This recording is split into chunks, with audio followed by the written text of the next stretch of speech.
Meus irmãos e minhas irmãs, paz e bem. Na liturgia de hoje nós temos a grata alegria de celebrar os mártires coreanos. Depois de uma igreja que já estava presente, começou-se sempre mais a perseguição contra os cristãos da Coreia. Eram não só católicos, mas luteranos. Entre os católicos nós contamos 117 mártires que foram canonizados por João Paulo II. Eram 8 bispos, 50 sacerdotes e 59 leigos. E que banharam aquela terra com o evangelho, fazendo assim também depois nascer uma comunidade robusta de cristãos. Quando você tem a possibilidade de conhecer a presença da igreja de outras nações, você começa a perceber isso. Por exemplo, que por vezes nós pensamos que o número de cristãos no Oriente é um número insignificante. Por exemplo, a China tem percentualmente um número de católicos que é muito pequeno, mas seguramente o número de católicos que participam da missa dominical na China é superior ao número de católicos que participam da missa dominical no Brasil. Então, percentualmente um número insignificante, mas em número absoluto se fala de 60 milhões de pessoas que participam da missa dominical na China. E a Coreia também é uma presença cristã robusta, aquela Coreia do Sul, aonde nós temos, por exemplo, a presença de nós frades, uma província que tem um número expressivo de frades que ali estão. Então são nossos irmãos da fé, de culturas tão diferentes nós somos, mas é muito belo quando nós frades nos encontramos no capítulo geral, a possibilidade de estar com esses irmãos que vivem a mesma fé, o mesmo carisma, esparramados pelo mundo inteiro, em um encontro caloroso, em um encontro de afeto, em um encontro com pessoas que buscam viver a santidade a partir da expressão do carisma franciscano, no encontro com a própria cultura, sem anular a própria cultura. Na antífona de hoje, a cruz de nosso Senhor Jesus Cristo deve ser a nossa glória. Nele está a nossa vida e ressurreição. Para os salvos como nós, ela é poder de Deus.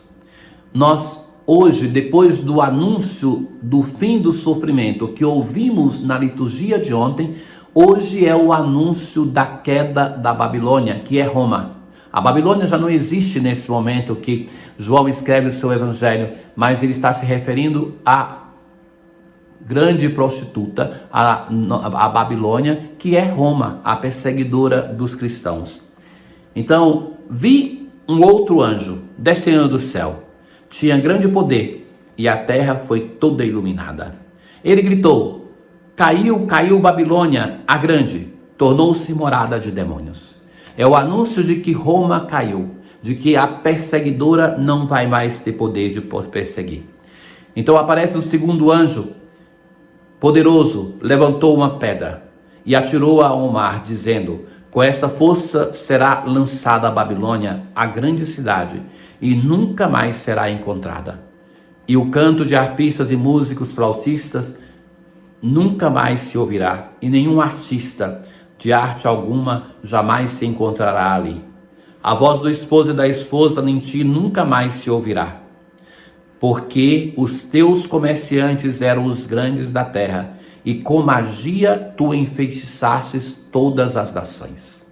Então a acusação é que Roma saiu profanando todas as outras cidades, todos os outros povos, e por isso então tem a sua queda. Depois disso, uma grande multidão do céu vai assim aclamar. Mais um daqueles belos hinos que nós encontramos no Apocalipse e que está na liturgia da igreja, não só na leitura, mas também na liturgia das horas. Aleluia! A salvação, a glória e o poder pertencem ao nosso Deus. Sim, Deus julgou a grande prostituta que corrompeu a terra com a sua prostituição e vingou nela o sangue dos seus servos. E repitam, aleluia. A fumaça dela fica subindo para toda a eternidade. E agora aparece mais um anjo, o terceiro, que vai dizer: escreve, felizes são os convidados para o banquete das núpcias do Cordeiro. Recordam? É a frase que diz o sacerdote antes de dar a comunhão para os fiéis.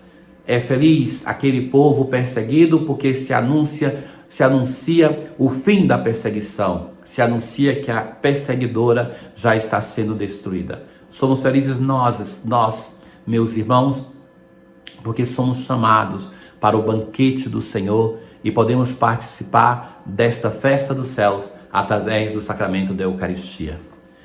No Salmo de hoje, nós assim rezamos em resposta a esta palavra: servi ao Senhor com alegria, ide a Ele cantando jubilosos. Ide a Ele cantando jubilosos, porque o Senhor libertou o seu povo, porque o Senhor se faz presente na vida do seu povo. Sabei que o Senhor só Ele é Deus. Entrai por suas portas dando graças, e em seus atos com hinos de louvor. Sua bondade perdura para sempre, seu amor é fiel eternamente. Na aclamação ao Evangelho de hoje, levantai vossa cabeça e olhai, pois a vossa redenção se aproxima. Jesus continua o seu discurso e agora vai falar concretamente da cidade de Jerusalém. Quando vides Jerusalém cercada de exércitos, ficai sabendo que a sua destruição está próxima. Veja que Jesus, nesse discurso, em nenhum momento está dizendo um momento, mas ele vai fazer aqui um discurso com aquele gênero que está presente na primeira leitura, apocalíptico, que é, através de um anúncio do futuro, dizer que agora é o momento da conversão. Então, na verdade, o objetivo do discurso não é dizer o que vai acontecer, mas dizer, ora, é este o momento de conversão, é este o momento de mudança de vida.